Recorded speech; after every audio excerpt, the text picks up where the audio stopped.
ഉപയോഗിക്കുന്നതിനെ കൊടുക്കുന്നുണ്ട്.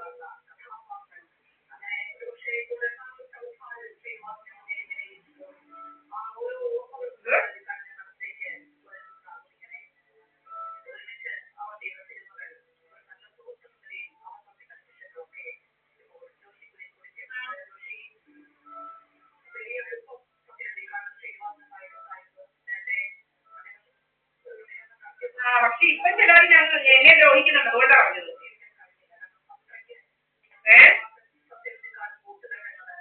എന്ന് വെച്ചാൽ ഇവിടോട്ട് ആരാണ്ടൊക്കെ വരുന്നതും അങ്ങനെ പല പല കഥകളുണ്ടാക്കുക വളരെ മോശമായിട്ടുള്ള കാര്യങ്ങൾ ചെയ്യുന്നുണ്ട്. അതൊക്കെ പണ്ട് 2019-20 നടന്ന കാര്യങ്ങളാണ്. അത് ഇനി ആവർത്തിക്കാൻ ഇവിടെ ആരും എനിക്ക് ഒരു താല്പര്യമില്ല ആരുമായിട്ടും സഹകരിക്കണമെന്ന്.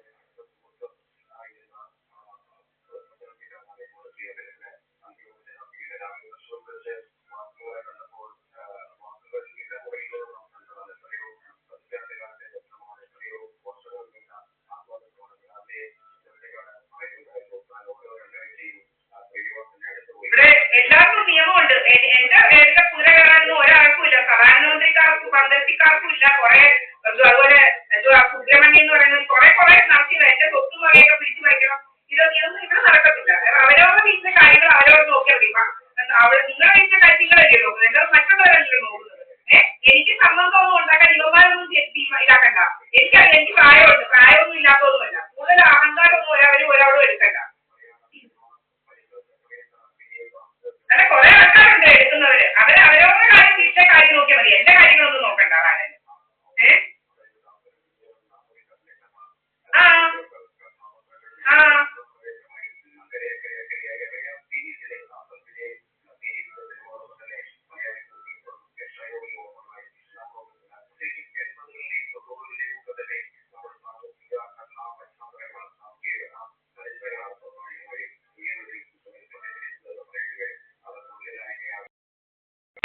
ഞങ്ങൾക്കൊരു കുഴപ്പമില്ല. പ്രധാനമന്ത്രിക്കാരുടെ കാര്യങ്ങളൊന്നും എനിക്കൊന്നും കുഴപ്പമൊന്നും ഇല്ല. ഞങ്ങളുടെ വീട്ടിൽ വരണ്ട, അത്രേ ഉള്ളൂ.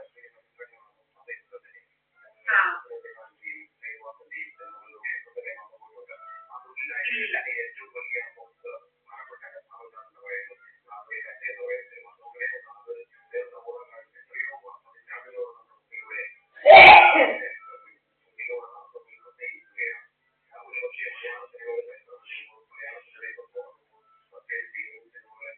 നമ്മുടെ കണ്ടപോലൊന്നും ആളുകൾ തിരിച്ചു കാണുന്നത്. നമുക്ക് അങ്ങനത്തെ ഇതൊന്നുമില്ല. നമ്മളാരെയും എന്തോ ചതിക്കാനും വഞ്ചിക്കാനും ഒന്നും ഇതുവരെ ഉണ്ടാക്കിയിട്ടില്ല. പക്ഷെ ആൾക്കാർ നമ്മളോട് ചതി വഞ്ചനയാണ്. അതുകൊണ്ട് എനിക്ക് ആരും സഹകരിക്കാൻ ഒരു താല്പര്യമില്ല, അത്രേ ഉള്ളൂ. കുറച്ച് ആൾക്കാരുണ്ട്. മാമന്റെ കാര്യമില്ല, വേറെ കുറെ പേരുണ്ട് ചതിക്കുകയും വഞ്ചിക്കുകയും ചെയ്യാനായിട്ട് നടക്കുന്നവര്. അതില്ല. പക്ഷെ ചിലവരോട് കൂട്ടം കൂടിക്കൊണ്ട് ഇപ്പം ചിലവർ നിർബന്ധിക്കും, അങ്ങനെ ചെയ്യും ഇങ്ങനെ ചെയ്യും, അങ്ങോട്ട് പോ ഇങ്ങോട്ട് പോകുന്നൊക്കെ. അത് വേണ്ടാന്നേ ഉള്ളൂ, അത്രേ ഉള്ളൂ. അതൊക്കെ ഉണ്ട്. അതൊക്കെ എനിക്ക് മനസ്സിലാവും എന്തൊക്കെയാണ് കാര്യങ്ങളെന്നൊക്കെ ഉള്ളതുള്ളത്.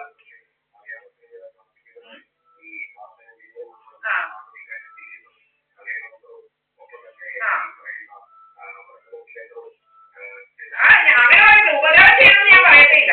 പക്ഷേ ഞാനാണെങ്കിൽ എന്നോട് ഇപ്പോൾ ഒരാളോട് പറയുകയാണ് നിങ്ങൾ അവർക്കെതിരെ ചെയ്യാൻ പറഞ്ഞാൽ ഞാൻ ചെയ്യത്തില്ല. ഞാൻ എന്റെ ശത്രു പറഞ്ഞാലും ശരി, എന്റെ ശത്രുവിനോട് ഇങ്ങനെ ചെയ്യാൻ പറഞ്ഞാലും ഞാൻ സപ്പോർട്ട് ചെയ്യാൻ പറഞ്ഞാലും ഒരാളുടെയും എന്റെ ശത്രു അതേപോലെ അവർക്ക് ഞാൻ എതിരെ ചെയ്തില്ല. കാരണം എനിക്ക് എന്റെ ആവശ്യമില്ല. ഞാൻ അങ്ങനത്തെ ആളാണ്. അതുപോലെ എനിക്കും എന്നോട് ഉപദ്രവിക്കുന്നതെന്ന് മഹാചരിത്രമുള്ള കാര്യം. ഞാൻ ആരെയും ഉപദ്രവിക്കുന്ന സൈക്കയല്ല. ഞാനും നിങ്ങൾക്ക് ഉപദ്രവം ചെയ്തിട്ട് ഉപകാരമേ ചെയ്തിട്ടുള്ളൂ. നിങ്ങളെ ഭാര്യയോട് ചോദിച്ചാൽ അറിയാം. നിങ്ങൾ ജയിലിൽ കിടന്നപ്പോ ഞാൻ പൈസയും സ്വർണവും ഒക്കെ കൊടുത്ത് സഹായിച്ചിട്ടുണ്ട്. ചോദിച്ചു നോക്കിയാൽ മതി. പക്ഷെ അതൊന്നും അവരൊക്കെ മറിഞ്ഞിട്ട് നമ്മളോടുള്ള ചതിയും വഞ്ചനയായിട്ട് നടക്കണം. അതൊന്നും ശരിയല്ലല്ലോ.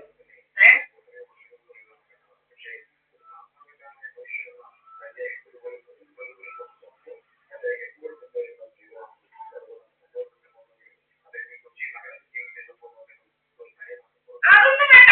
അല്ല, നമുക്ക് നമ്മുടേതായ ഇതുണ്ടല്ലോ, കാഴ്ചപ്പാടുണ്ട്, നമ്മുടേതായ തീരുമാനങ്ങളുണ്ട്. അങ്ങനെയുള്ള തീരുമാനവും കാഴ്ചപ്പാടും വെച്ച് കൈമാറിയാൽ മതി. ആരെയും ഉപദ്രവിക്കരുത്, അല്ലെങ്കിൽ അതവിടെ തന്നെ താമസിക്കുന്നത് ഇന്നതാണ് എന്നുള്ള ഒരു വിചാരത്തോടെ പെരുമാറിയാൽ മതി എല്ലാവരും. അല്ലാതെ ഇവൻ പ്രധാനമന്ത്രിക്കാരുടെ ബുദ്ധി പണ്ടേ ഉള്ളതാ. ഇന്നും ഇന്നലെ അല്ല. കോശക്കാരുടെ ബുദ്ധി